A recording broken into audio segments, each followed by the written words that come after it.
Bienvenidos. Viernes de ciclo mientras Nos hablamos de NBA fuera sí, del aire. Sebastián. Este micrófono, el profesor Girafale lo tuve que bajar. Es el metro 90, Sebastián. Tengo que levantar los micrófonos. Levantando los micrófonos, lindo nombre para un programa en la mañana de la radio. Viernes de ciclo, decíamos.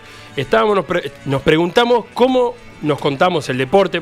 Por eso vino Mincho, Fermín, el editor de La Diaria. Y hoy vamos a tener a Pablo Alabarce, licenciado en letras, doctor en sociología, aunque no es sociólogo y se lo aclara 2x3, que está acá porque hoy a las 7 de la tarde va a dar una charla sobre la violencia en el fútbol en la Sociedad de Cirugía del Uruguay, en Canelones 2280. Una charla que va a estar comentada y dialogada por el profe Piñerúa y por el psicólogo Gonzalo Riquero, el hermano de Matías Riquero, que estuvo acá el martes. Y es una charla que viene a preparar lo que va a ser el congreso del 24, 25 y 26 de mayo este año de figuras actuales de la violencia, retos al psicoanálisis latinoamericano. Por eso está Pablo Alabarce acá en Montevideo, pero lo vamos a usar de excusa para seguir con este ciclo. Y antes de seguir enumerando todo ese currículum, vamos a darle la bienvenida a Pablo. ¿Cómo estás? Muy bien, muchísimas gracias. ¿Cómo están ustedes? Bien, perfecto. Me alegro mucho. Ya el camino a la radio lo tenés. ¡Pum! Aprendido. Déjame pensar un poquitito, es la tercera vez en menos de 24 horas. Sí. Vino sí, dos veces acá y una vez con los vecinos. Exactamente, Así. sí. Conozco bien el piso. Eso está. Que Felo no nombra. Es como es el tradicional rival. El tradicional rival. No nombra por el nombre. Hoy hablamos de eso. Vecinos, dice Felo. supuesto. Tradicional rival. Tenés todos los vicios del hincha, Felo. Qué atrevido que sos, qué atrevido. Bueno, Pablo, vamos a meternos en el tema y es... en el último libro que sacás vos, que es un encargo que te hacen de historia mínima del fútbol en Latinoamérica, Sí. hay una de las cosas que me llama mucho la atención y es que tuviste que irte de Latinoamérica para encontrar libros latinoamericanos, puntualmente en Austin y en Berlín. Exacto. Entonces me surge la duda de ¿por qué dejamos que otros cuentan la historia de Latinoamérica? Y después es cómo contamos el fútbol en Latinoamérica. A ver, esto tiene dos partes. Ojo, irse de América Latina es para encontrar los propios libros producidos en América Latina. Siempre hay una historia, vamos a contar dos historias. La primera, hay todavía un gran antropólogo brasileño, José Sergio Leite López, también uno de los fundadores en Brasil, uno de los primeros de escribir. Él escribió mucho sobre el tema de la incorporación de los negros en el fútbol brasileño, tiene textos fantásticos, y había publicado en Francia, en un famoso número de una revista que dirigía el famoso sociólogo francés Pierre Bourdieu, y vivía en Río de Janeiro, esto es apenas 3 horas de Buenos Aires de vuelo, y sin embargo lo tuve que conocer en Londres, ¿no? Presentado por un escocés. Segunda, un colega uruguayo, Gustavo Remedi, al que conocí en Estados Unidos y cuyo libro sobre las murgas recién pude encontrar en Berlín, porque no llegaba a Buenos Aires, es decir, como todos sabemos, 2 horas de barco. La circulación interna en América Latina de los materiales producidos por los propios latinoamericanos es complicadísima, ¿no? Entonces ahí tenés un problema. Entonces, cuando digo que tuve que ir a bibliotecas no latinoamericanas, pero bibliotecas sobre América Latina, era para encontrar material producido en América Latina. Por ejemplo, no existe ninguna biblioteca latinoamericana. No sé si saben que el mejor libro, uno de los pocos además escritos sobre la historia del fútbol en Bolivia, lo escribió un expresidente boliviano, Carlos Mesa, exactamente. Pero ese libro está en Bolivia y en la Universidad de Texas. Claro. No está en ningún otro lado, ¿no? Pero también en ese prólogo del libro vos decías que la historia generalistas que encontraste del fútbol en Latinoamérica eran escritas por canadienses, británicos. Claro, salvo la excepción de Andreas Campomar, que todo depende cómo lo tomemos, porque en realidad es nativo uruguayo. Lo que pasa es nada, se formó en Inglaterra, trabaja en Inglaterra, vive en Inglaterra, y encaró la investigación como un estudioso inglés, ¿no? Él sí tenía el financiamiento para pasear por América Latina y armó su red de contactos y de esa manera. Pero sí parecía que esa historia solamente podía ser contada desde afuera. Es como la acumulación de dos problemas. Por un lado, Sí. dónde se producen los contenidos, e incluso cuando se producen acá, el segundo problema es dónde se recopilan, o sea, quién archiva eso. Claro, a ver, ahí nuevamente tenés varios problemas. Uno es que ninguno de nosotros, quiero decir académicos latinoamericanos, etcétera, tiene el financiamiento suficiente como para hacer un trabajo de este tipo recorriendo todos los países, quedándose 15 días buscando material. No existe ese financiamiento, nadie te financiaría una cosa así, y mucho menos respecto del fútbol, digamos, ¿no? ¿Y qué problemas surgen a partir de que sean otros O cuando son otros, ¿qué tipo de sesgos encontrás que hacen que el relato de ese fútbol latinoamericano por ahí no sea exactamente el que haríamos nosotros? Mirá, básicamente es el relato el ojo de la colonia, el ojo del colonizador. El primer caso y el más famoso es el de Tony Mason, un historiador británico, irreprochable como historiador británico, pero cuando decidió meterse con el fútbol latinoamericano, es una pifiada atrás de la otra, porque además no leía español, con lo cual escribió una historia del fútbol latinoamericano con documentos solamente en inglés.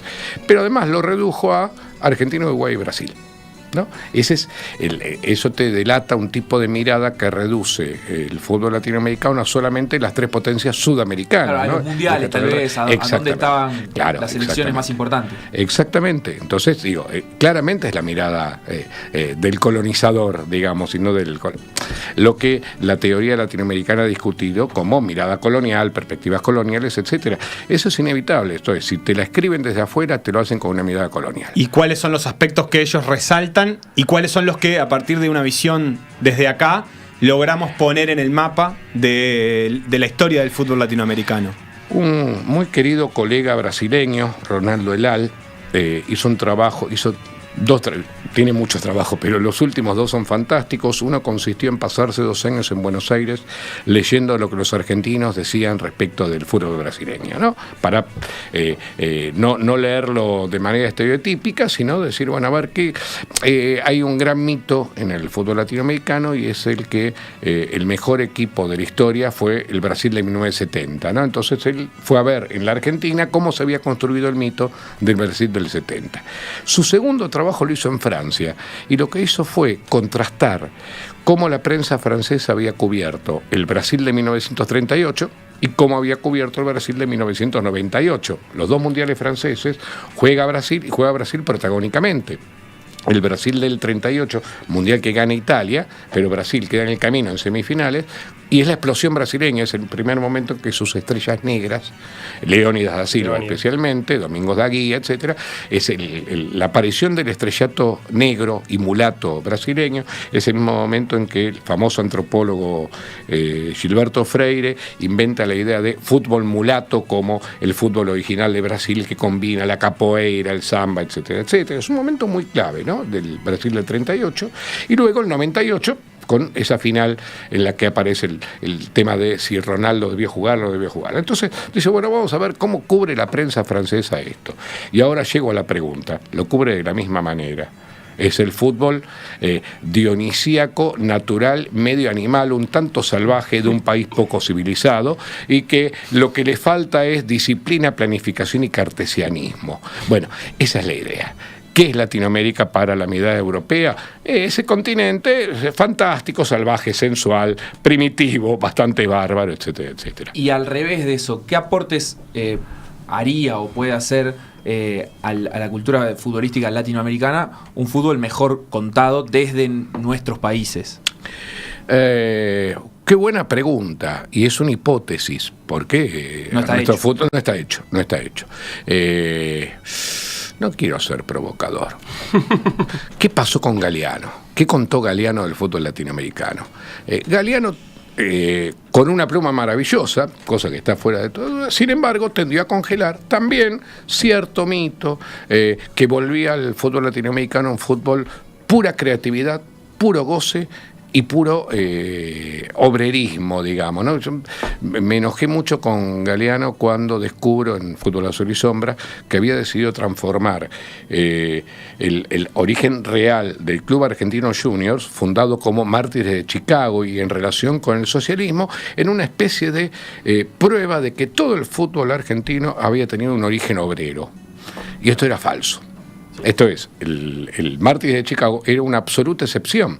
En realidad, la izquierda porteña se negó muchísimo al fútbol, ¿no? Se negó muchísimo hasta que, cuando avanza el crecimiento popular del fútbol, los socialistas y los comunistas y los anarquistas deciden hacer ligas propias, ligas obreras, en el cual hay un fenómeno fantástico, una liga deportiva obrera en los años 20, en la cual juegan equipos con nombres tan rutilantes como Carlos Marx, El Progreso, Carlos Marx Fútbol Club. Claro, exactamente. Entonces, la relación de la izquierda obrera con el fútbol, en el caso porteño, es todo menos sencilla. Y Galeano lo soluciona viendo ese Mártires de Chicago, que da origen luego al Argentino Junior, y dice, claro, que está claro, el origen obrero. No. El tema es cómo combinás una narrativa fenomenal como la de Galeano con el rigor del análisis histórico, sociológico, antropológico, digamos. Yo creo que andaría por ahí la beta, ¿no? Hemos tenido magníficos...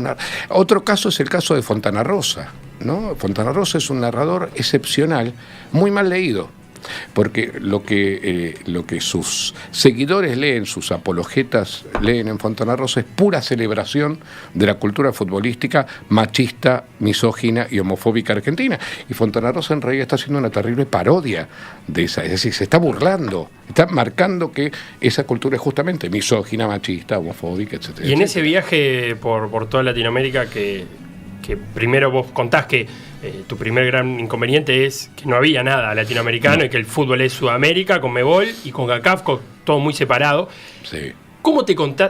¿Qué te encontraste de cómo se cuenta el fútbol en esos diferentes países? Porque debe haber una manera muy diferente de contar el fútbol.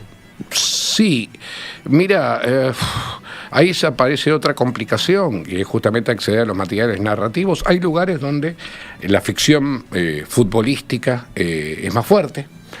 Claramente son Brasil, Argentina, México y Uruguay.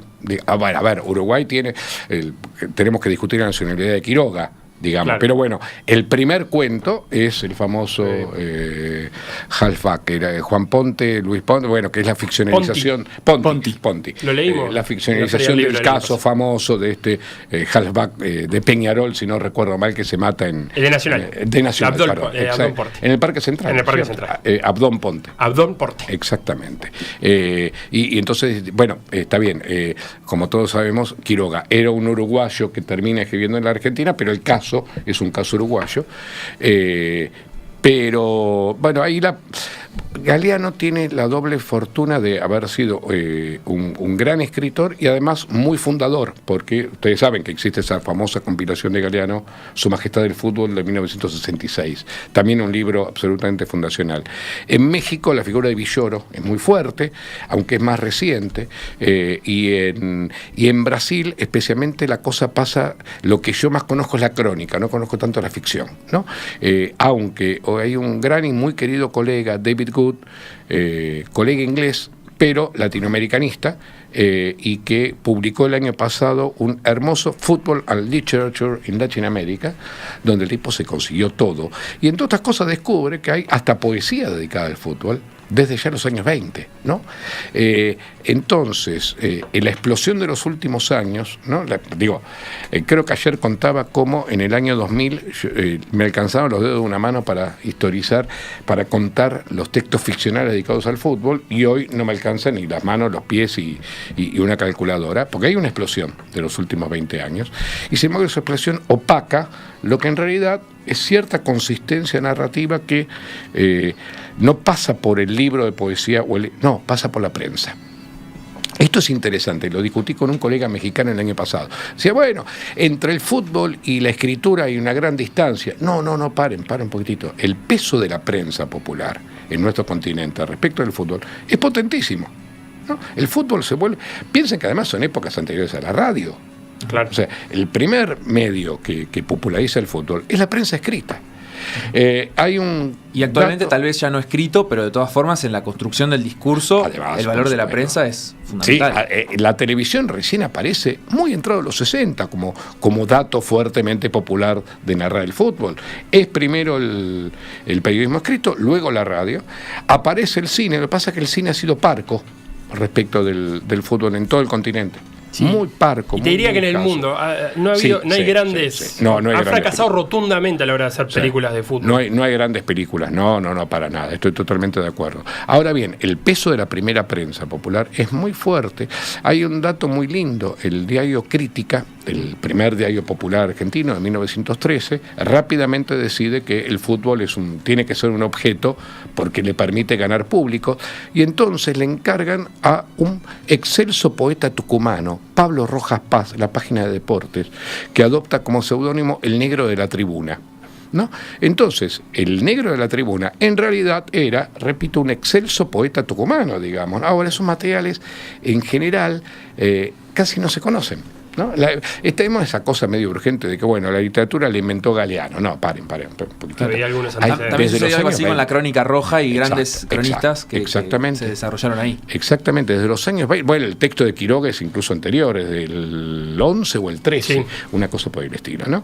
Pablo, entonces, tenemos más allá de la caricatura, tenemos de todas maneras algunas particularidades. Esa sería la primera parte de la pregunta. ¿El fútbol latinoamericano o el fútbol rioplatense tiene algunas particularidades que surgen rápidamente en la historia respecto al fútbol europeo? Me imagino que sí, pero dentro de esa caricaturización que puede tener Galeano, ¿hay algunas de ellas que tienen a nivel histórico o a nivel de lo que vos has estudiado una raíz real? Sí, a ver. El libro empieza diciendo: no hay tal cosa como un fútbol latinoamericano, lo tenemos que construir como objeto, digamos, ¿no? Sin embargo, hay una serie de continuidades, la primera de las cuales es el hecho de que se trata de una práctica trasplantada y adaptada. Claramente no lo inventamos nosotros. Es un invento básicamente británico que se expande en función de la expansión del capitalismo monopólico de fines del siglo XIX.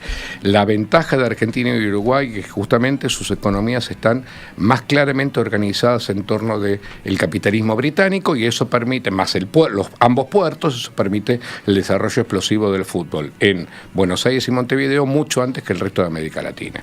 Entonces, eso es una característica común, que su efecto inmediato es el hecho de que no hay fútbol si no hay puertos. Por eso Bolivia llega más tarde, ¿no es cierto? Entonces, el puerto es decisivo porque el fútbol llega como práctica que viene de afuera. Sí, por eso en Perú entra por el Callao. Exactamente, y en Chile la invención es de Valparaíso, no de Santiago. El puerto es decisivo porque esto es una práctica trasplantada que viene con el capital británico. Con el capital británico o con los migrantes europeos, por eso siempre está atado a la migración, al expatriamiento europeo, a los europeos que a su vez lo habían adaptado también como práctica segunda, digamos, ¿no? Claro. Padecen franceses, belgas, los españoles son decisivos en Cuba y en México, por ejemplo. Entonces, eso es común. Después está el hecho de que justamente porque viene de afuera y se adapta, aparece la necesidad de la diferenciación. Y eso es clave básicamente en Buenos Aires y Montevideo. Hay que diferenciarse de los ingleses. Y ahí aparecen las primeras narrativas exitosas del estilo, que son justamente la argentina y la uruguaya, ¿no? La nuestra en el caso porteño, la garra charrúa en el caso uruguayo. Son narrativas en las cuales el fútbol latinoamericano dice: no somos europeos. Pero ojo, cuando dicen no somos ingleses, somos mejores que los ingleses, no dicen somos latinoamericanos. Dicen somos rioplatenses, somos uruguayos, somos argentinos, ¿no? Nunca aparece como una identidad continental, nunca. ¿Qué tiene, más o menos tenemos presentes cuáles son los contenidos de la garra charrúa? Hace un rato teníamos un debate que, si después nos dan un minuto, lo capaz que lo podemos retomar sobre esto del folclore, del fútbol y todo eso. ¿Cómo hacemos y cómo podemos transitar la narración de la historia del fútbol para poder resaltar las historias más heroicas y también quizás algunas prácticas populares que nos parecen rescatables, que nos parecen que pueda tener un diferencial, sin con eso alimentar una cultura del aguante o una cultura de que tal era mejor porque jugó después de un infarto o porque se quebró la pierna? ¿Cómo hacemos para transitar esa delgada línea, los que queremos contar, sin alimentar lo otro? ¿Se puede? Sí se puede, pero guarda, estamos hablando de deporte, no estamos hablando de danza. Igual, cuando vos hablas de danza también, esa cosa del que bailó con el tobillo quebrado. Claro, porque la danza tiene prácticamente los mismos valores físicos que el fútbol. Sí, en realidad, a ver, en en toda situación en la cual es el cuerpo el significante, digamos, la idea de el esfuerzo, la superación, el batir al obstáculo, etcétera, etcétera, es decisivo. Eso en el deporte, o sea, casi no hay narrativa épica del deporte en la que no haya algún tipo de superación física o superación moral. Por ejemplo, en el caso del deporte, la miseria. Vos tenés que salir de la miseria para así llegar por tu propio esfuerzo, etcétera, etcétera. Pero te agrego eso. ¿Por qué nos terminamos quedando solamente con eso? ¿Qué ha pasado? Muchos dicen, acá pasa mucho. Mirá que las selecciones uruguayas entre el 20 y el 50 metían, pero eran las que mejor jugaban al fútbol, además. ¿Cómo quedó oculto detrás del relato viril el relato deportivo? Digamos, en la danza casi nadie priorizaría lo físico. Capaz que Julio Boca se operó 48 veces de los tobillos, pero a nadie se le ocurriría resaltar eso sobre lo otro. Es buena pregunta. Yo creo que para mí un obstáculo enorme a la hora de investigarlo es ¿cómo lo veo? A ver, sabemos que hay un momento en el cual hay cierto tipo de modificación en el modo de jugar que Borocotó, otro uruguayo inventor del periodismo argentino, diría que se produce por el mate, el asado y el aire de la pampa. Como todos imaginamos, esto es decididamente falso, ¿no es cierto? Ahora bien, se produce una modificación. Creemos que se produce una modificación porque nos la han narrado, pero no la hemos visto y no la podemos ver y jamás la podremos ver, porque no hay registro. No hay registro, no sabemos cómo se jugó. A mí me encantaría, díganme si no pagarían por ver Uruguay 4, Argentina 2 en 1930. Sí, o la final del 50, cualquiera de las dos. O la final del 50 también, primero para derribar mitos también, sí, ¿no? Exacto, sí. Yo quisiera ver ese partido. Digo, es un partido clave en la construcción de ambos relatos del estilo, ¿no es cierto? De todas formas, son dos partidos de fútbol sudamericano. Sí. Creo que estaría bueno también ver al Uruguay del 24 y 28 jugando en Europa. Y cuando Uruguay fue para allá a jugar en Europa... Posiblemente sea más lindo ver el de Argentina-Uruguay del 28, ¿no es cierto? Claro, ya. Sí. Pero también la construcción de ese relato, que está hecha por europeos... Sí. Es la que permeó en estas tierras. Esta fantástica esa historia según la cual Uruguay escondía los entrenamientos como para hacer de cuenta que jugaban mal por gusto porque sabían que había alguien mirando. Pero yo creo que son relatos, no lo hemos visto nunca. Yo creo que a la larga, y con el curso de la historia, cómo se empezó a desarrollar el fútbol europeo hoy en día más que el sudamericano en cuanto a aspectos económicos, es muy difícil que si los relatos de aquella época que permeaban eran los europeos, no fuera como algo sorpresivo y un caso aislado que Uruguay saliera campeón mundial. Pero pongamos el acento ahí. El tema eran relatos europeos que eran decisivos para la construcción de nuestro propio relato. Esto es, el salir a competir es el momento, además, 24, 28, 30, es el momento en el cual, luego de la invención de 1896, los Juegos Olímpicos y más tarde, a partir del 30, la Copa del Mundo se transforman en el escenario en el cual los recién llegados, esto es, los países periféricos, exhiben en los Juegos Olímpicos, contrastan los Juegos Olímpicos. Bueno, estos somos, a ver, ¿qué dicen sobre nosotros? Nuestros países se organizan sobre la base de la mirada colonial. Nos funda la práctica colonial y luego la mirada colonial es la que nos organiza. Esto es, crecemos mirando para afuera diciendo, a ver qué dicen de nosotros. ¿No lo hacemos todavía hoy? Sí. Hay un lío en el Boca River y es, mirá lo que van a decir de nosotros mundial, allá, loco. Sí. Pero esa mirada es la que termina moldeando, en definitiva, el discurso incluso actual. Es un complejo de inferioridad. Claramente un complejo de inferioridad. En aquellos años éramos campeones. Casualidad. Por supuesto, estamos todo el tiempo todavía hoy atentos se dice, el discurso de la derecha gobernante de la Argentina, ¿no? Estábamos aislados del mundo, ahora todo el mundo, la economía argentina se está hundiendo a pasos acelerados y el presidente dijo, pero vinieron todos a decirme que íbamos bien. Como si el mundo además estuviera en otro lado, el mundo también está acá. Y además, como si el mundo además en realidad le importara algo de estas lejanas tierras productoras de carne y de trigo. Pero volviendo al punto, en ese momento, en el momento de invención, esa mirada es decisiva, ¿no es cierto? Ahora bien, sobre eso entonces se construyen relatos que afirman de manera muy potente una identidad muy propia en relación con el otro. Entonces no somos europeos, no somos ingleses básicamente, y además les ganamos. Ahí los ingleses la hacen bien, ¿no? Porque todos sabemos que con un colega, mi director de tesis de doctorado, un inglés, escribimos hace muchos años un artículo en el que decíamos que Argentina e Inglaterra se parecían mucho más de lo que estaban dispuestos a tolerar, entre otras cosas porque eran países insulares en su continente que afirmaban que su fútbol era el mejor del mundo y para eso lo que hacían era no competir. Claro, ¿no? Inglaterra lo hizo durante mucho tiempo. Inglaterra no compite internacionalmente hasta 1950. Claro. ¿No es cierto? Y así vinieron acá y se llevaron una sorpresa. Sí. Te quería preguntar, ya casi que cerrando, por dos productos periodísticos icónicos en esta parte y muy representable de cómo nos contamos el fútbol. Uno es el gráfico, que te he escuchado decir que fue el exportador de la imagen del futbolista a Sudamérica, y otro es el aguante, que quizás haya sido el exportador del hincha a Sudamérica. Sí, es buena comparación.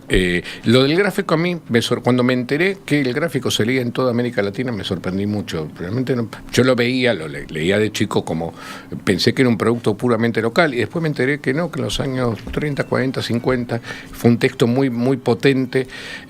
Claro, después cuando uno crece, investiga y qué sé yo, te das cuenta que, por ejemplo, Colombia organizó su fútbol en relación con Argentina, Uruguay y Brasil, claro, digamos, ¿no? Imitando lo que funcionaba en ese momento. Exactamente. Ustedes saben que Colombia con el Dorado, armaba equipos además con predominios nacionales, ¿no? Estaba el equipo de los gauchos, el equipo de los charrúes y el equipo de los cariocas.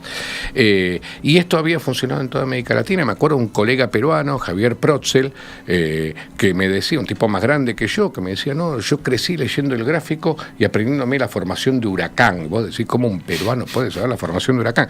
El gráfico fue muy potente, pero además porque el gráfico es uno de los grandes inventores del periodismo deportivo moderno en el sentido de la modernidad de esos años, la modernidad latinoamericana de los años 20.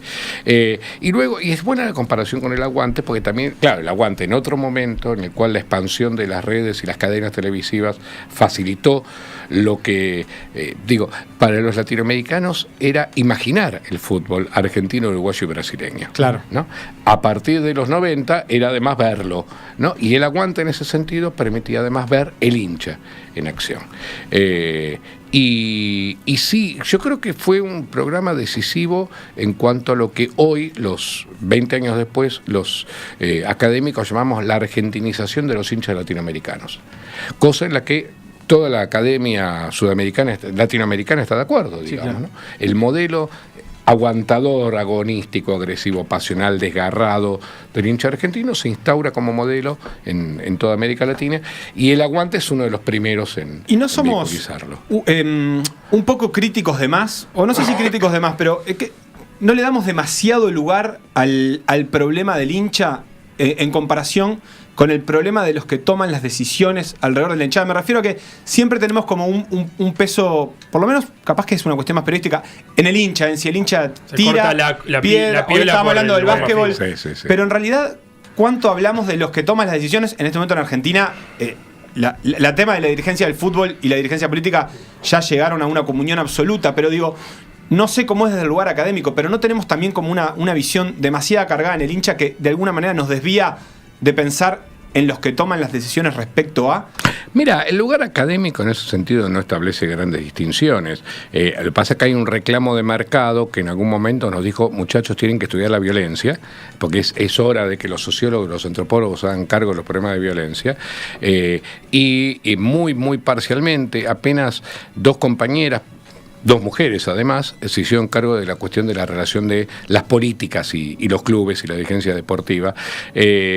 Pero a mí no me cabe ninguna duda que el gran fenómeno de estos años no es la aparición de Messi, no es la aparición de las cadenas, no es la aparición del maestro Tavares y la recuperación de Uruguay, no es la aparición de Neymar, sino la condena por corrupción a toda la dirigencia sudamericana. Ese es el dato, el gran dato del fútbol latinoamericano en los últimos años. Esa condena por corrupción a todas sus dirigencias. Todas. Gente que se creía intocable. Absolutamente. O sea, se salva solamente ¿perdón? Sebastián Bauzá, el presidente de la AUF. Exactamente, y el presidente de la Asociación Chilena, que lo echan justamente para volver a la buena senda de la corrupción y el desfalco, claro, ¿no es cierto? Que no me acuerdo el nombre ahora. Después es organizado, además desde Estado, porque la CONCACAF también cae en la volteada, ¿no? Es el primer momento en el cual la hermandad latinoamericana pasa el istmo de Panamá. Pablo Labarces, recordamos hoy, 19 horas en la Sociedad de Cirugía del Uruguay, Canelones 2280. Por informe, si están interesados, la violencia en el fútbol es el tema de la charla, 2402-2066 o contacto @audep.org. Mucha suerte en la charla de hoy. Gracias, muchísimas gracias. Y ¿Pasaste gracias bien? por la invitación y la charla. Bien. Yo siempre la paso bien acá. Ah, Sí, dale, todos saben Una que forma de decirte que no hay- sí, pero que no es gracias a vos, digamos. todo el mundo sabe que no hay mejor uruguayo que un argentino. Qué linda frase, nos vamos con eso.